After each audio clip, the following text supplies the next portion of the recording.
आप कहाँ से हैं भैया? आखिरी आप ही हैं, बताएं। मेरा नाम विनय तिवारी है और मुझे एमसीए से गोल्ड मेडल मिला है। मेन कैंपस से मैंने एमसीए किया है और मैं सॉफ्टवेयर इंजीनियरिंग के फील्ड में ही अपना करियर बनाना चाहता हूँ आगे। बाहर जाना चाहते हैं?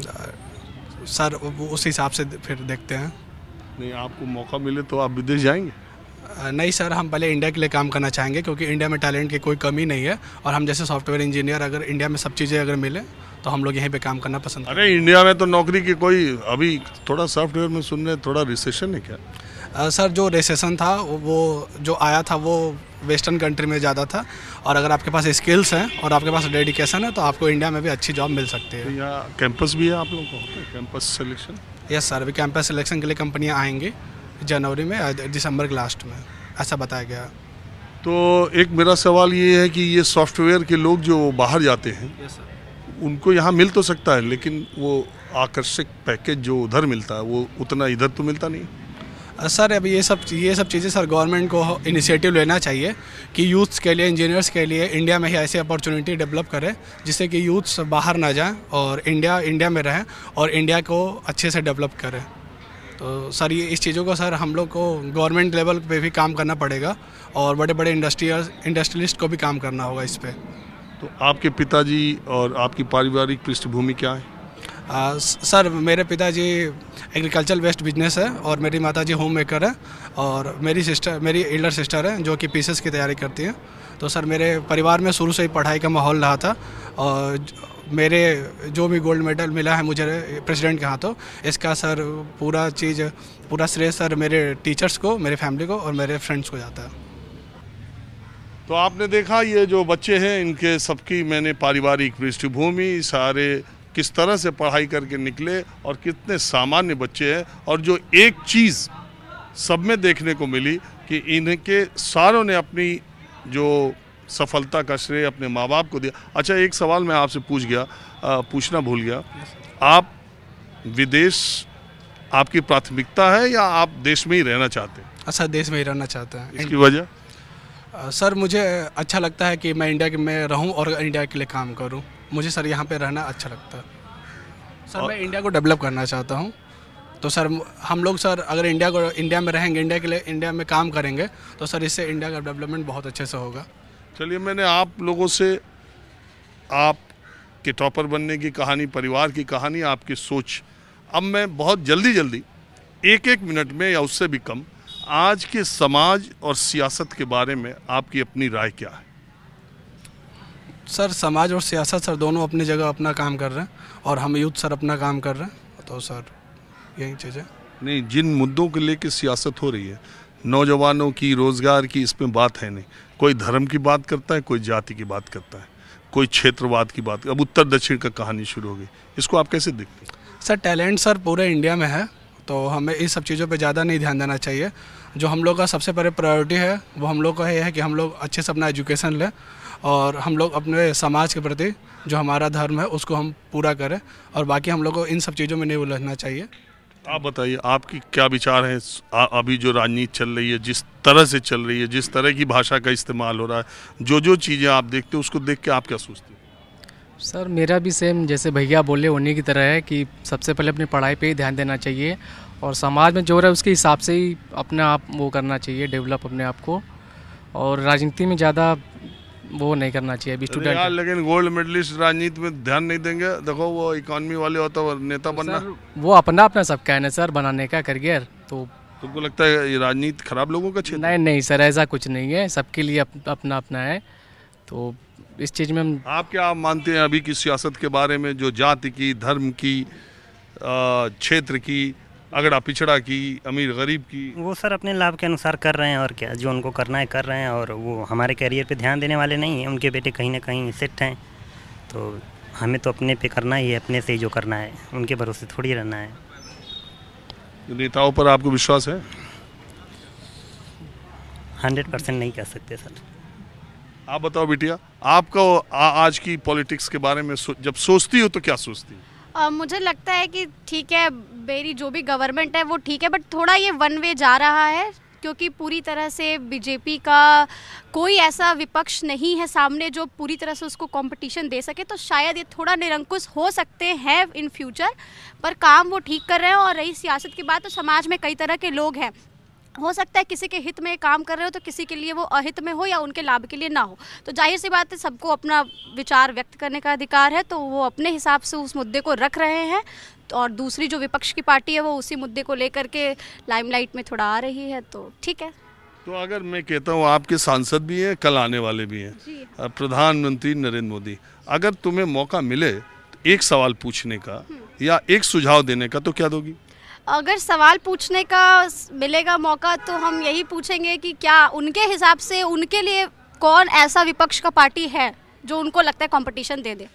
मेरा कोई बताएगा नहीं तो उनके तो वो बताएंगे नहीं, पर हमें थोड़ा ये चीज़ ऐसा लगता है कि शायद नहीं है इस टाइम, और जो पार्टीज़ है वो थोड़ी वीक हो गई है या इनका काम बहुत अच्छा है इसलिए वो वीक हो गई है, ये थोड़ा ज़्यादा चरम पे आ गए हैं।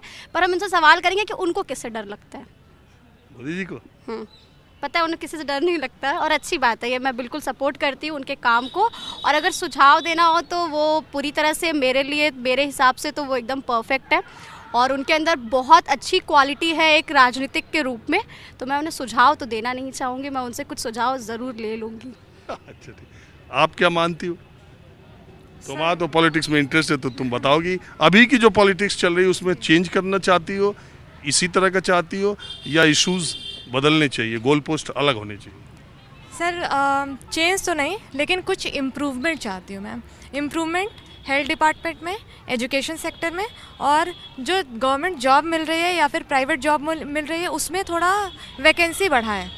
तो मैं स्टूडेंट के और एजुकेशन डिपार्टमेंट में थोड़ा इम्प्रूवमेंट चाहती हूँ कि इम्प्रूव हो, और हेल्थ डिपार्टमेंट इम्प्रूवमेंट इसलिए चाहती हूँ क्योंकि कई ऐसे लोग होते हैं जिनको बेड नहीं मिल पाते हैं और ऑक्सीजन सिलेंडर नहीं मिल पाते हैं, तो वो चीज़ उस पर थोड़ा खर्चा करें ये लोग, और मेन मेरा यही पॉइंट है। आपका है कुछ? सर मेरा भी मानना यही है, जैसे कि मेरे फ्रेंड ने बोला, संस्कृता ने, कि जो हेल्थ डिपार्टमेंट है वो थोड़ा सा सर वीक साइड पे है, क्योंकि बहुत से गरीब लोग होते हैं जो हम देख सकते हैं कि हॉस्पिटल्स के बाहर वेट करते रह जाते हैं, उनका नंबर नहीं आता सर, तो ये चीज़ें सही नहीं है। उसमें होता है कि बहुत से लोग डेथ कर जाते हैं, तो इस चीज़ पे सरकार को ज़रूर ध्यान देना चाहिए। और अभी जो सियासत हो रही है जिन मुद्दों पर, उस पर क्या सोचती है? सर जैसे कि आपने क्वेश्चन किया था कि जैसे धर्म और जाति पे, तो उसमें मैं बोलना चाहूँगी कि धर्म जो है वो हमारे हिंदू, मुसलमान या सिख से नहीं होता है। धर्म मतलब होता है कि हमारा क्या कर्तव्य है हमारे ऊपर सबसे पहले, क्योंकि अगर हम स्वस्थ रहेंगे तो ही हम दूसरे के लिए देख सकते हैं। फिर हमारा मम्मी पापा के, जो हमारे फादर हैं, हमारी मदर है, हमारी फैमिली है, उनके लिए हमारा समाज क्या है, उसमें हम अपना क्या कर सकते हैं कि समाज जो है वो आगे बढ़े, डेवलप हो, आगे बढ़े। और जो जाति होती है जैसे कि ब्राह्मण, राजपूत, तो जाति भी ये नहीं होती है, जाति होती है कि हमारा कर्म क्या है। अगर कोई पढ़ा रहा है तो वो पंडित जी कहलाते हैं, जैसे कि हम पहले देख सकते हैं कि वो पंडित जी कहलाते थे।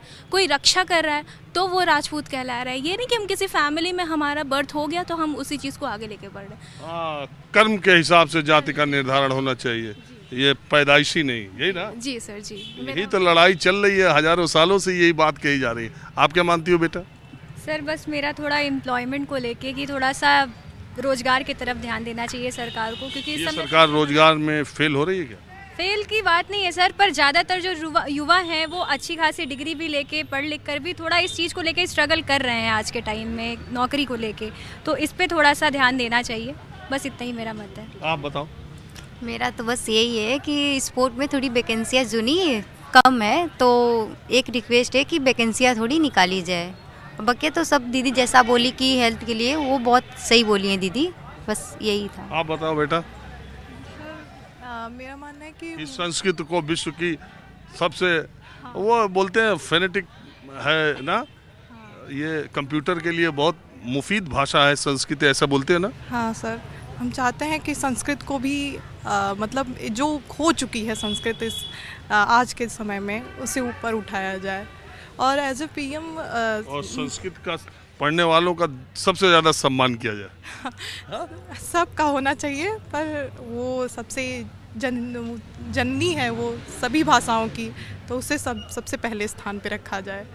और मोदी जी अपनी जगह पे, जैसे आपने राजनीति में पूछा, वो ठीक हैं, उन मतलब एज ए पीएम वो परफेक्ट हैं, बट यही है कि धर्म के नाम पे ये लड़ाई नहीं, जो ये आजकल जो बहुत सारा हो रहा है, जैसे उग्र भाषण होते हैं, तो ऐसे गलत संदेश जाता है ना कि आप वो तो बोल देंगे लेकिन बाद में हिंदू मुस्लिम में फिर वही लड़ाई होगी बाद में। तो तुमको लगता है धर्म के नाम पे ये डिवाइड क्रिएट हो रहा है? जी सर, और ये अच्छा नहीं वो तो आते जाते रहेंगे, लेकिन यहाँ पे जो सबके मानसिकता बन जाएगी ना, उनको भी तो अच्छा नहीं लगेगा, और फिर बाद में उसके लिए गलत कुछ, यही सब सोच के तो सब गलतियाँ खड़ी होती हैं और सब गलत काम करने लगते हैं, तो ये नहीं होना चाहिए। और रोज़गार सर, रोज़गार तो सबसे ज़्यादा ज़रूरी, जो वैकेंसी नहीं आती हैं उनको ठीक करा जाए बस। आप कुछ बोलना चाहती? मैं भी संस्कृत की छात्रा हूँ, तो जैसा इन्होंने कहा कि संस्कृत को लेकर आगे बढ़ाया जाए, तो मेरा मानना है कि अब तक उन्होंने प्रयास किया है कि संस्कृत की भाषा आगे बढ़े, लेकिन और भी अधिक आगे बढ़े तो आगे का समाज अपनी मातृभाषा को नहीं छोड़ेगा, धीरे धीरे वो आगे बढ़ता जाएगा, बस बाकी सब तो सही है। तो आपने देखा, आज मैंने अलग तरह से अलग लोगों के साथ, बच्चों के साथ, एक मेरी इच्छा हुई कि ये चेहरा भी आपके सामने लाया जाए। माहौल क्या है, में अलग अलग मुद्दे, अलग अलग तबके, अलग अलग जगहों की बातें होती रहती हैं। आज बस इतना ही। अगले एपिसोड में प्रधानमंत्री नरेंद्र मोदी बनारस आ चुके होंगे, तो उनकी तैयारियों और किस तरह से बनारस आने के बाद क्या क्या हुआ, ये लेकर हाजिर हूँगा। कैमरामैन उमेश सिंह के साथ राजीव रंजन, न्यूज़ 24 वाराणसी।